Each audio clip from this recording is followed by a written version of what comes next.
that is not the case for local historic districts. It is because when the municipality votes in favor of adopting a historic preservation ordinance, they are then showing their confidence and favorability to this approach, and that is a responsibility that is given to the Historic Preservation Commission. Obviously, commissions talk to the neighborhoods, talk to the communities, get the input of those who live in their community, but there is no requirement of owner signature or percentage of owners consenting to it or what have you. It seems crazy, but it is a constitutionally delegated power to the city, right? So right. For the city to say an owner has to consent to be designated, that is not a constitutionally designated power to a property owner. What it's about only the 55%? What I'm about sorry? 55%? That does not apply to locally historic districts. Right. That applies to RIADs. And I think that's a DeKalb County That is ordinance. a DeKalb County. Yeah, yes. I don't think we have an Correct. ordinance about RIADs. So I know we- it's whatever Doraville ends up deciding, which is why Right. I don't think we should get too hung up on the And then, DeKalb County members. Right. And the only reason I interjected that is because it can seem crazy that No, that's the okay. government can do that without your consent on your property. But think about, again, this is something that the state sets up as a power of the government. So that's why that owner consent piece isn't exactly required under the enabling legislation for historic preservation. It's a different constitutional Can we still do section. this with 2,500 square feet minimums? So the other point that I'd like to address is, so part of establishing a historic district, right, a local historic district, is that you would like to prevent demolition of the existing historic structures and replacement with new construction. So that's where this protection comes in. It is absolutely the case, it is not a matter of opinion, it is a matter of fact that older homes are of better quality. The materials used are simply not available. The wood, we don't use old growth wood anymore to build our houses. You have probably all broken a drill bit drilling into your studs. The quality is just better. And we all, when we vote these things into practice, we are agreeing upon the ethos of preservation, that this is something that we want to keep. That being said, local historic districts do not prohibit new construction.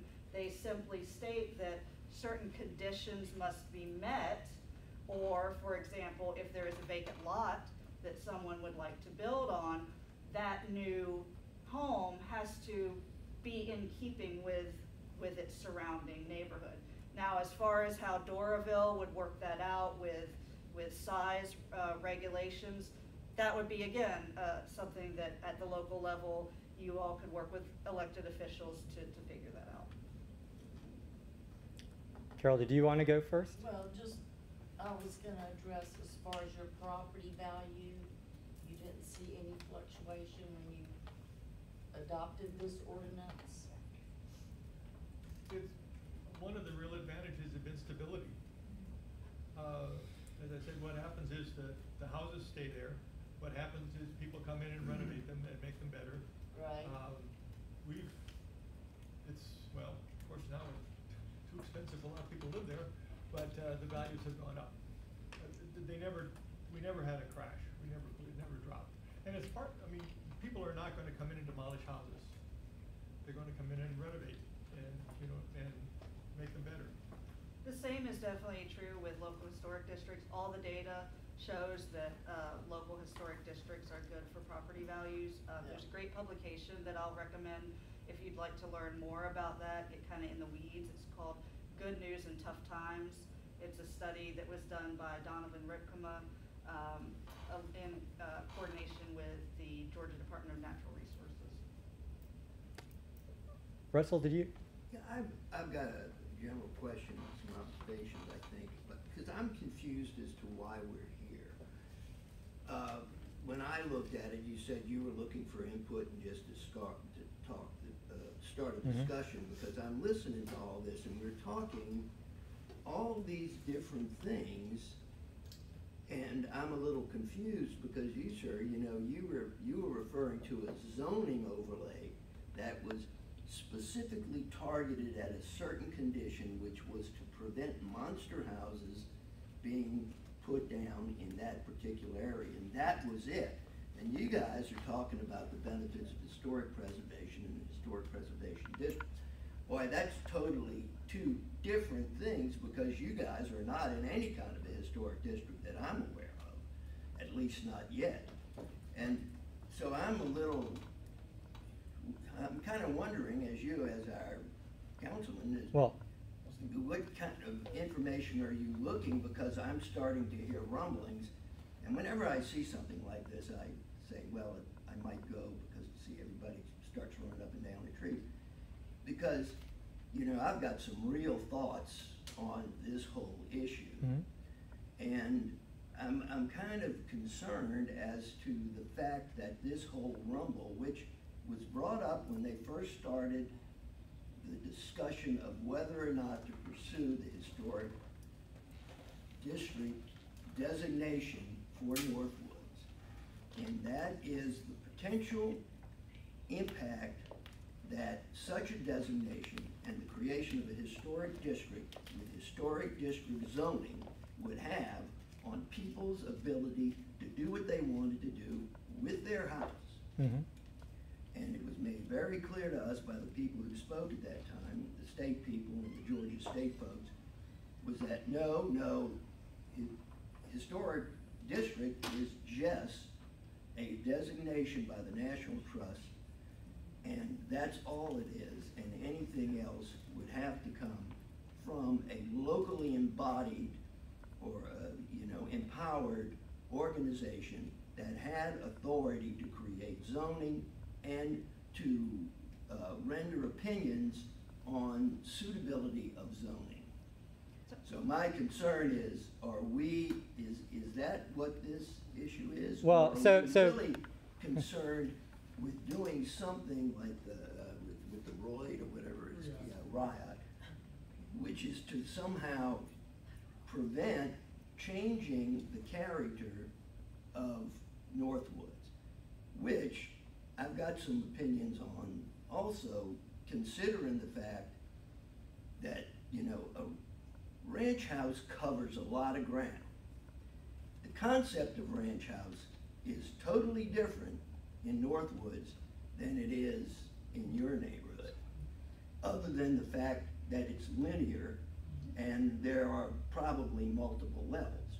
But my guess is if we started looking at floor plans on the typical house in your neighborhood, which I understand that area was basically custom built, but I'm not sure about that. As opposed to Northwoods, which was developer built with different models, not all of which are mid-century modern ranches. They shuffled a lot of those in, but that was based on buyer's choice. So, we're talking a whole lot of different things here. Well, let me say first, this isn't a city council meeting. I mean, this is really just a meeting that I put together for people who live in Doraville, or in Northwood, sorry.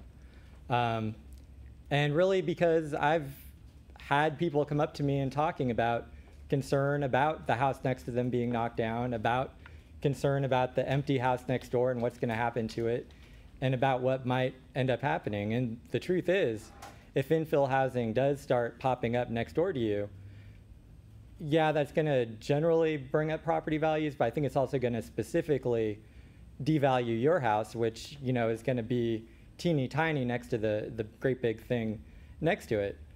I'll say selfishly, the reason I'm interested in just looking at this is, as a person who lives in Northwoods, I've just invested, or I'm in the process of investing, a lot of money into my house. And, I don't know what the people next door to me, they could rip down their house and build something, that looks into my backyard. And I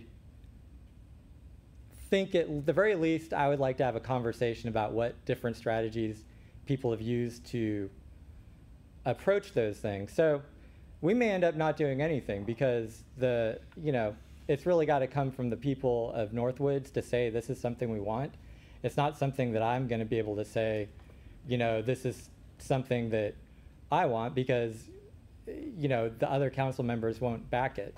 So this is really a meeting for you guys to hear what the different, what some different strategies are, and you know, if there's no appetite for it, then I'm certainly not going to press it. Daryl? Yeah, I have a couple questions I'd like to ask. On the RIAD, you mentioned the height from the threshold being 28 feet. Is that the only limitation, or can you define in a RIAD further restrictions that you would want to have and not get as restrictive as you would in a local historic preservation district? So are you just limited to height, or is there, can you do more? I mean, we're talking about a lot of options. Right. I mean, one option is the RIAD that DeKalb County had, which only restricted height. But the same thing, Doraville City Council can establish in its own zoning other options. It could have a RIAD in which you establish differences by height or by width or by whatever. And you've been talking about the 2,500, feet that you need on a small lot. Again, this is something for Doraville, the City Council, to look at in terms of their zoning to see, are we doing correctly with the zoning, or should we be modifying it to deal with the issues? We have someone who wants to renovate and keep it in keeping with the character of the neighborhood, but finding all this difficulty. Well, it looks like you've got to look at your zoning issues. And somebody brought up a homeowners association. Well, see, that's another option that some places have it, in which homeowners get together and agree. Usually it's originally by the developer setting it all up, in which you pay dues and you're bound by the homeowners association for whatever. Could be color, could be height, could be playing, using the flag, whatever. But these are options. Having a RIAD that the city council establishes whatever the criteria are, its own little zoning thing. Having a historical district in which the state was right, as they brought up. The state just gave you the designation, but to actually have it be implemented, you would need to have the city had the ordinance and establish a city historical preservation commission, which then could, implement things. So it's options that you're dealing with, and it's options that really you would have to have this Doraville City Council work with. When we went to 2,500 square feet, we also removed the threshold requirement that we used to have, so that it allowed that to happen. So where I'm hearing with the RIAD, the city, or if we decide that we want to move forward with this, we can set some parameters related to whatever we want them, as a community wants them to be.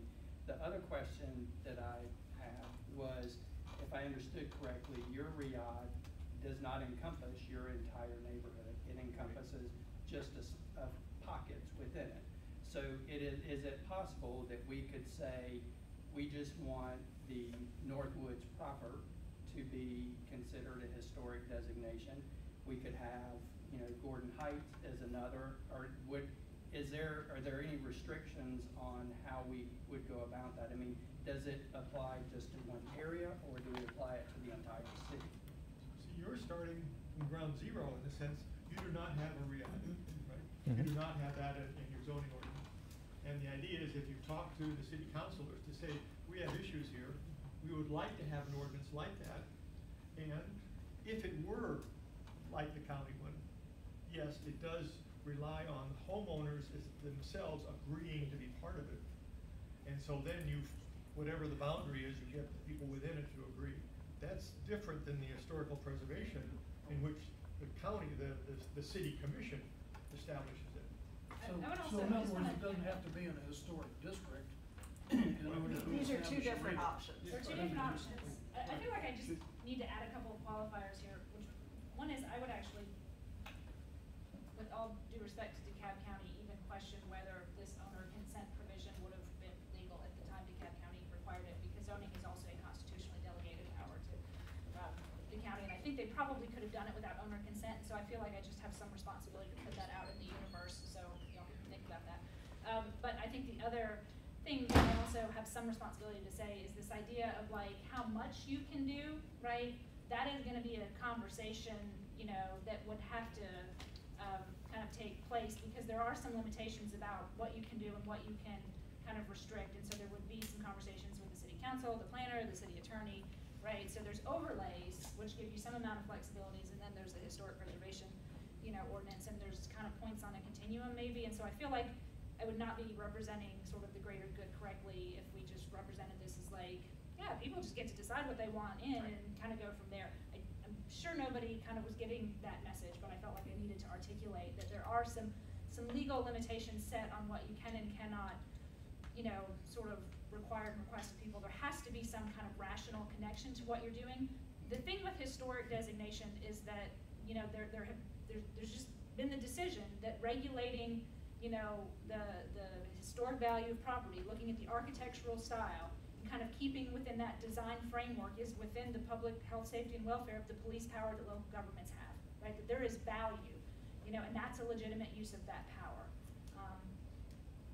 But kind of backing off from that point, I don't feel we're kind of being correct if we just sort of give this impression that, yeah, but if you don't want to do that, just do an overlay and kind of cherry pick what you feel is appropriate. So not necessarily saying that's where we're headed with this conversation, but I just wanted to put that out there so that we're not kind of creating any, misimpression. Because I think what is good about the overlay for the RIAD is that it's pretty simple. It's pretty simple, it's pretty straightforward, and it's kind of worked pretty well in that community. So thank you, I appreciate you. Russell? My understanding the definition of an overlay is It's a zoning overlay. Overlay that is a zoning mechanism that is applicable to a certain area within a larger Zone. classification, They all have and boundaries. by consent of the people overlaid. Not necessarily. It- Not necessarily like. Well, in DeKalb County it is, because they were afraid of what would happen if they didn't. So they dropped that overlay down on that specific thing, so you could construct the overlay district however you wanted to. Correct.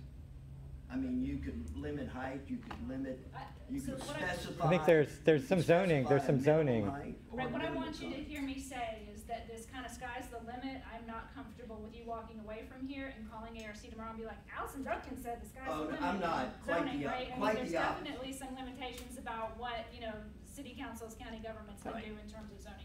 I think there's restrictions I on think you hear me saying that, right? So, Yeah, I do.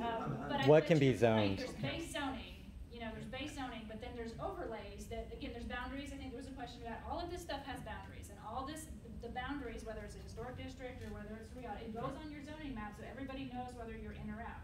And you can define, again, historic or overlay, you define those boundaries, because I think you kind of raised the point that Northwoods is actually maybe several subdivisions that Mhm. developed at different times, so there may be a need to kind of treat them differently. You study this, you determine what makes sense for those, right? And you kind of have an objective determination and you go, from there. So that's very much kind of the way that we're headed with this. And Okay. That's fine. Right. Joseph, I got a question. Yeah, Chuck. For Amber, is your name Amber? Yes. Okay, so what if we go through all of this, and I used to live near your neighborhood off of Fraser Road, so I was kind of there when a lot of this stuff was going on back in the late '90s, early 2000s. So what happens if we go ahead and we flesh all of this out, and then, as Stuart and this woman indicated earlier, we have a lot of homeowners who are, they're financially invested in this area, they're not emotionally invested. So the bubble busted, houses got super cheap, and they got gobbled up, and now they're renters. Lots of people renting. So what's happened in DeKalb County, because I know of a few places where this has happened, what if they go in and all of a sudden over the weekend, there's now a garage where there wasn't one. Now there is a whatever, they've just built and they've changed the footprint, and they didn't come to you guys for permission. They just went ahead and built it, they said, it's ours, it's mine, it's free country now, I can build what I wanna build. So what happens if you guys are driving around, all of a sudden you're like, oh, well, that doesn't fit, when did this get built? So how do you go back? Your back question on- is about How do you go back on enforcement. them, enforcement, Sure. and what do you do if it's already been done? Sure, so we unfortunately do deal with this occasionally. And first of all, before I answer that question, I'll also just back up and address the earlier part of your statement. One of the biggest misconceptions that I hear a lot about historic preservation is that it's about emotions, that it's about things that are subjective, that it's about your personal likes and dislikes. Historic preservation is really about strong communities. It's about what makes good financial sense. It is not an arbitrary or capricious discipline. So that's important to understand. But to the question of enforcement, so again, because this is all set up through a historic preservation ordinance at the local level, what happens when that does happen, you know, we had it recently a couple of times in Druid Hills. The property owner gets cited. They then have to file what's called a retroactive application for a certificate of appropriateness. So they have to come before us, come before the commission, showing, you know, what they've done. And it's exactly the same process as a new application of someone who followed the correct process. We may approve it and we may deny it. And if we find that it's not in keeping with the design guidelines, then they have to undo it. Now, they have the right of appeal, as does any property owner whose application gets denied. They may appeal the commission's decision to the county commission. In this case, it would be to the city council. The county commission then reviews, you know, the application and all the facts, and they may uphold our decision, they may reverse our decision, or they may remand it back to us for us to take a second look. If the county commission upholds our decision, then the property owner has the right to go through the court system.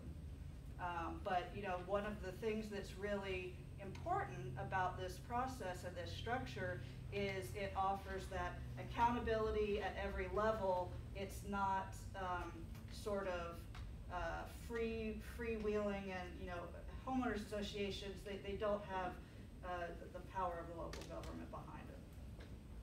Is the same thing true for the REIT? Is that, what if somebody comes along? I know exactly what you're talking about. I know a lot of people who live over there. Somebody, and we've got some friends Well, that first of all live in a little big mansion right in the middle of that. any neighbor seen that would squeal, and we would call in the planning, and they would planning come in, they'd stop it. And if they would have to redo it, if they constructed it in a hurry while we didn't know about it, they'd have to take it down. But again, it's height. It's just height. It's kind of hard to hide that. This happened, you know, the ones that we've had happen recently in Druid Hills have been sort of things that it's kind of hard to describe, but I think one that some of you might be familiar with that got some press some years back, maybe 10 years ago now, was a situation in Avondale Estates where a property owner built a porch on their house without going through the design review process. And then, you know, because they were found to be in violation, they were made to remove it. Then the interesting and funny part about this is then, as a quote unquote form of protest, the property owner painted their house purple and pink polka dots. But the thing is, local historic districts don't regulate paint color. And in fact, it's in the state enabling legislation that they may not regulate paint color. So nobody was ever going to stop him from painting his house purple and pink polka dots. Chris? Wouldn't any of this have already, I mean, I don't know if he was speaking about retroactively going back and looking at stuff that had been built illegally versus new stuff. That's what he was asking about. I'm talking about new stuff. Because we new go forward stuff with would have this, to go through a building if we department go through, anyway. if we go through this as Northwoods, and then all of a sudden, and we've all seen this many times, and I can quote several, and we've got a very active one right now. They just decided to start building something onto their house, and they did not get permitted, they did not go through the right ones, and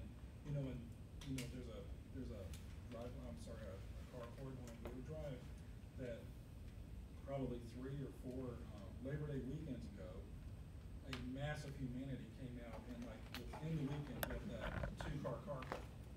And so it's like, so now we would have, and we can't get the city to do anything about it, right? We can't, they want to slap hands and stuff like that. So this will give us more power to look at things that have happened and come back and say, well, wait a minute now, that's different from what that footprint originally was. It's going to look vastly different from what your neighbors have. We have to stop it here before, you know, it changes the look of our neighborhood. Well, We're talking about preserving the look of our neighborhood. I will say that the instance you're talking about, that individual has been cited. However, our ordinances don't necessarily prevent, you know, building out your carport. It's just now you have to go get a permit to do it.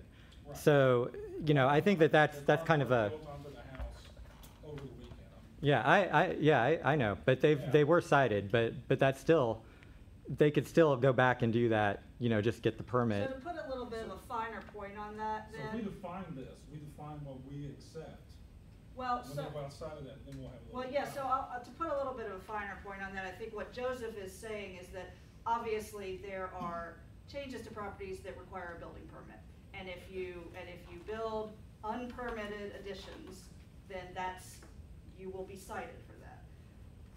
What the local historic district offers is a greater level of detail and assurance that changes are done in accordance with the agreed upon standards. So it may be things that are not quite that major, but things like someone replacing all their historic windows with vinyl windows, if that's not in keeping with the character of the area. Angela. Mom with a bachelor. Okay, so there is a particular house, okay, and I think most of us would be able to identify it if I tell you the location, which is McClave and Colquitt, okay? Now, it has not a renovation, but an add-on. And I met the homeowner who lives over in Morningside, okay? It's been a rental property for many, many, many years. It's got variations of leftover things that you would just collect out of someone's trash to add on, and decorate. So that particular house would possibly have to go through some process here. Well, in the future, if there was a historic district, If- they would have had to go through a yes, different process. if we But adopted this would not change anybody's house the way it is currently. Okay, so, well, I know that, but I mean, if we adopt what we're here about, what we're talking about, okay, would we be able to go back and that, no? No, Okay. that's what I just said. Okay, well, I had to repeat it, guys. Okay, okay. I mean, unless those additions were done illegally. Well, they are, that's what I'm saying. No, they were permitted. Oh, not these. Well, do you know for a fact they were? Oh, honey, you can go by there and look, okay? Well- Yes, it's not, it doesn't. But again, that's a permitting issue, Yeah. that's not a. inspection? But anyway, Well- I was just saying. Yes, there are both. We just had one done a year or two ago, actually 3 years ago now. Yes. Because if you got a permit, but nobody went. Well, no, trust me, I'm in the middle of renovation, and I've had inspections, and they've delayed things by weeks while you're trying to do stuff, so. Well, this is from, This is probably 20 years back. Yeah. Okay. I think it's gonna be hard for us to go back and, you know, Change history. yeah. Well, half of our house is And like we that should, too. we should so- also remember that there's regulation and there's enforcement. So you can establish, and the city has the possibility of setting up zoning regulations, and under zoning, you could set up riads. The city could establish a historic preservation commission, whatever. That's setting up, guidelines and whatever. But then, of course, if there are variances, if the people don't do what they're supposed to do, then the city has to enforce those. Now, maybe you're more fortunate than we are in the county, but we're very unhappy with the planning commission on the fact that it doesn't tend to seem to enforce things. You may be more fortunate here, but realize that just putting in regulations doesn't necessarily mean it's gonna work. Well, and We'd like to enforce them. let me give the opposite view of the historic preservation district, which is a concern that our chief planner has, which is that, you know, it's gonna take a lot of administrative time to actually run. You know, you've gotta have a group of people who are, you know, chosen to sit on the board. You're gonna have to set up the meetings to go through, and so I think that's another piece. Like any extra law is in like more administrative. I can address that if that's okay. Sure. I don't think that's true. I can understand the apprehension from someone who might be new to this process of adding an extra step.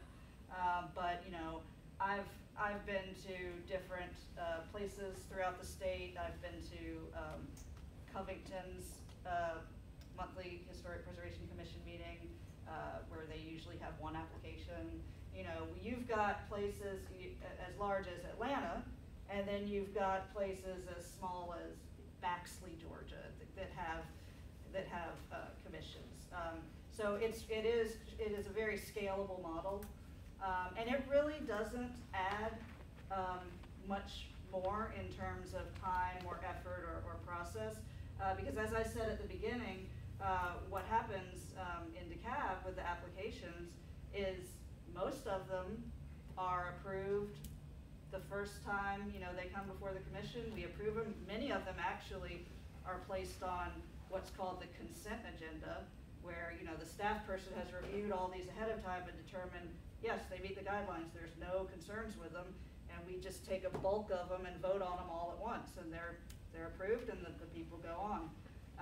It's a true minority that have to come back, and then even a much smaller minority than that have to come back multiple times. And truly, it is a lot of the repeat offenders that have to come back many times, and they are certain developers, and that's all I'll say about that. So I don't believe that in my experience, both as a commissioner and going to other places around the state, I don't think that it adds too much more complexity. Rick? Have you seen more home ownership as a result of these designations of being an historic neighborhood and setting up the commissions and having certain rules and regulations that people have to follow? Is it because we have a very large, we're 60+% residential rental, and we'd like to encourage home ownership, and we may need to find some way to encourage home ownership for, maybe if you buy a property, you have to live in it for at least 3 years before you can rent it. Well, that would not be under the purview of historic districts. I don't think that.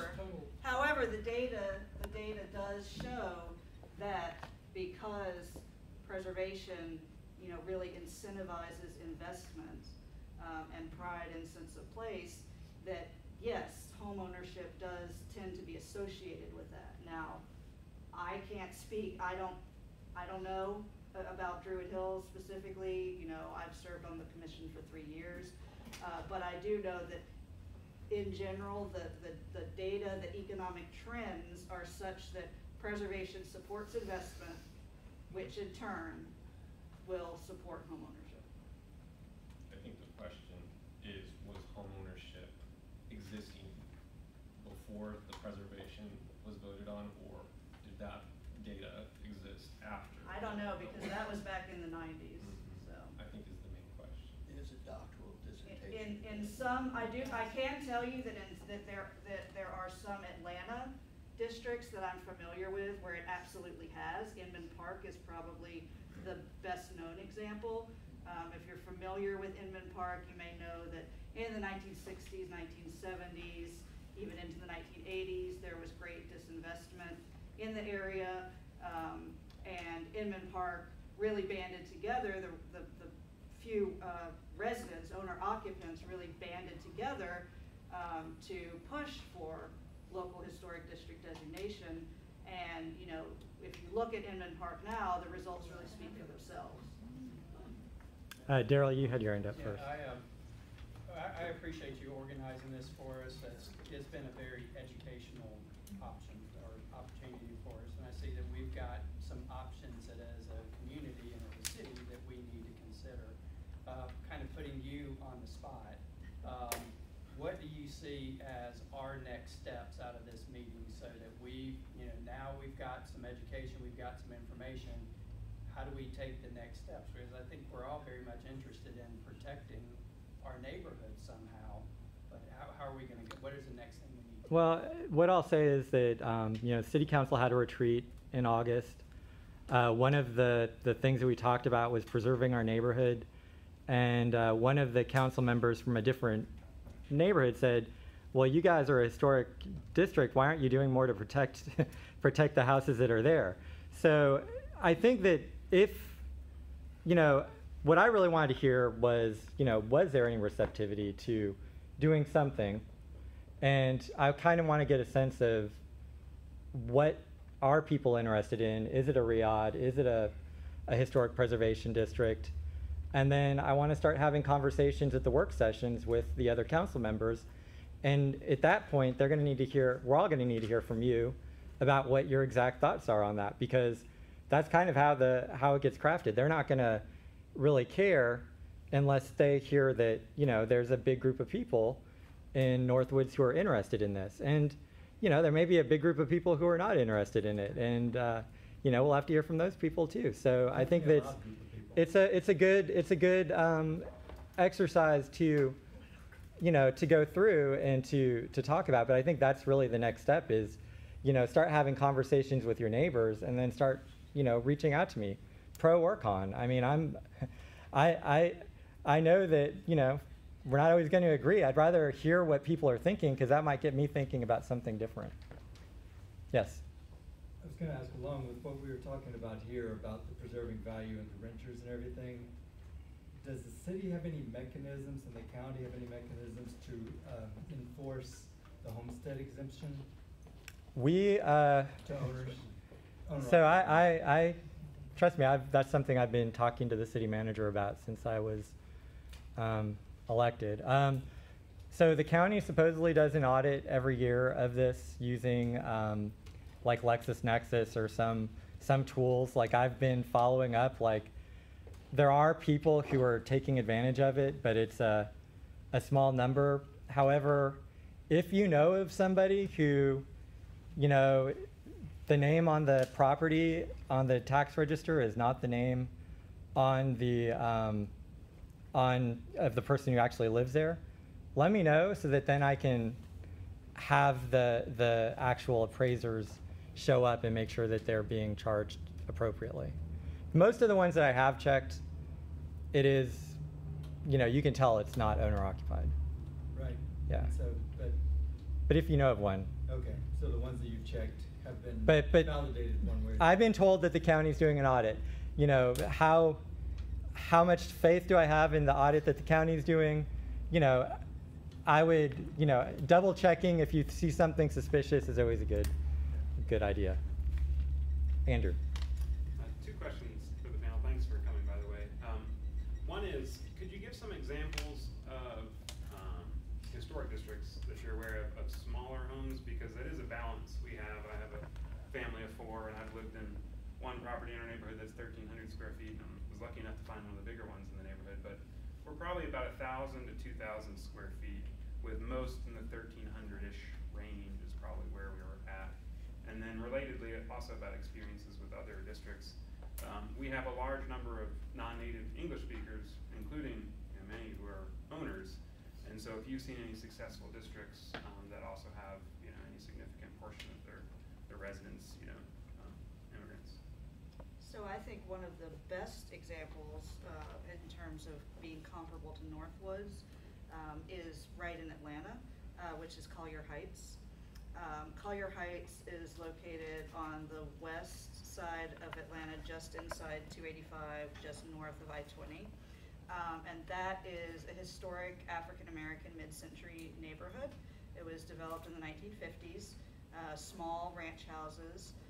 Collier Heights also got their National Register nomination through Georgia State University, much like Northwoods did. And after they went through that process, they saw such success and neighborhood cohesion in working through that process and learning about the benefits of preservation that they then chose as a neighborhood to go to the city and pursue, to pursue local designation. So that is probably the best comparison. There are many other examples around here and throughout the state. Cabbagetown and Whittier Mill is a great one. Yeah, those are both historic mill villages. So the houses are very small. You know, in Cabbagetown, they're shotguns. But yeah, historic district designation is definitely not just for the large palatial Greek revival style. And to answer the second part of your question, off the top of my head, I can't think of an example. I know there are many, but I am unfortunately blanking. I don't know. No, I don't know. That's a good question. I don't know. I'd be happy to look into that and try to get Yeah. back to that. Thank you. So we've got 6 minutes left. Russell? Oh, yeah, see, that's the nub of this whole issue. We've got small houses, and a lot of those small houses are very distinctive, but not all of them are. And one of the continual problems that, and it's not just here, it's anything to do with historic preservation, is bumping heads against the differences between what was the state-of-the-art housing back then when this place was built and what it is now, where everybody's looking for multiple bathrooms, you know, a mud room, and they're looking for space and almost have to have a two-car garage. And so balancing the whole Royd idea, you know, that's gonna have a tremendous difference for us if people start really doing infill and going up. And, you know, because if you want more space, you either have to take down what's there or you need to expand it, and the zoning has to accommodate that. And the exceptions to the zoning, the process to exempt from or to accept the rules to accommodate a solid proposal. You know, y'all are gonna earn your money on that. Well, what I'll say is I have seen some very good additions to houses in Northwoods, and Chris's is an example of that. You know, there's another house on Chestnut that did an amazing back addition that, you know, you can't even tell it's there, but it actually is elevated. So I think there are ways to deal with that stuff. I don't think it's within the framework of this meeting, which was really just to gauge interest and, you know, kind of give people something to think about and start talking to their neighbors about. But, you know, I think that you're right, that there are definitely challenges. And that's true with anything with zoning, because anything in the city, you know, it's not like anyone really has ultimate freedom to do anything. There's always a set of rules about what you can do. So as a neighborhood, should we be deciding what we want those rules to be, or should they just be the generic ones that are applied to everyone? That's kind of what got me thinking about this. And with that, I think it's 7:59, so I'd like to say thank you to our panel very much for coming. And thank you all for coming too. Appreciate it.